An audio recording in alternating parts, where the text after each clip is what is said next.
everyone? Just doing a quick video here on the four-wheel drive systems on our trucks, get everybody up to speed with how they operate, how to utilize them if we need to. We're going to start with 793 just because it's sitting here. The other trucks are out right now. However, they do operate the same way, so should be able to get a good idea off of this one. We'll start here at the hubs. The Ford system in itself has two selections on it. It has an auto and then it has a lock mode. For us, normal driving, every day, we're going to stay with the auto mode. What that does, it's a vacuum system that when we select it inside the cab, automatically locks the hubs in for us. We don't have to mess with it. We don't have to get out, get dirty, anything like that. However, should that vacuum system fail, we can get out. These turn quarter turn to the right and locks those hubs in for us, overrides that vacuum system. But like I said, shouldn't have to worry about that. So that's the hubs. They're easy to turn if we need to. Like I said, we want to keep them in the auto lock position though. Going inside the cab, these are an electronic system. Makes life a lot easier for us. Shut the door so that we can see the dash here, how it normally displays. You'll notice there's no markings on the dash indicating where we're at. That means that we're in two-wheel drive. So to change that, we come over here and we have our four-wheel drive selection knob. Turn it to 4 high and you'll notice that it comes on, says that it's shifting in progress, and down here in the bottom you'll now see a 4H. That means we're in 4 high. With 4 high, we can travel up to about 45-50 mile an hour on the road if we need to. However, don't recommend it. We should probably just be using it to get us out of the situation that we're in and going back to two-wheel drive. If we need to go into 4 low, which just gives us a little bit more torque at the tires, should get us out of a little bit stickier situations, we come over here, we turn it one more click to 4 low, and you'll notice that a prompt comes up on the screen saying that we need to shift to neutral. Now, to be honest with you, I'm not 100% sure if the other truck prompts you or not. Just know that to go into 4 low, transmission does have to be in neutral.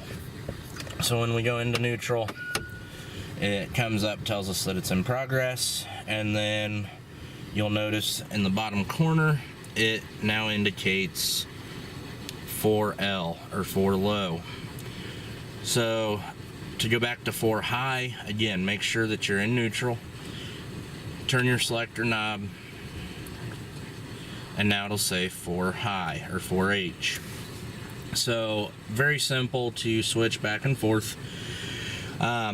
Good part is these are a shift on the fly system. So say that you get in this truck, take off on an emergent run, and somebody's left it in 4-wheel high. Not a big deal. It can be shifted between 4 high and 2-wheel drive up to about 30 mile an hour. So here in town, shouldn't be an issue. Now, if you get out on the highway and then you realize that you're in 4 high, you're gonna have to slow down a little bit in order to make that switch. Again, it's easier on the transfer case and transmission to do it at lower speeds, so try to get down at least below 30 mile an hour to make that switch. One thing, the four-wheel drive systems are designed to operate on slick, wet, muddy conditions, not dry pavement. So if you are in 4 high on dry pavement, you're going to notice a pretty decent, what they call a hop in the front end. Not so much when you're going straight down the road, but when you go to turn is when you're going to notice it.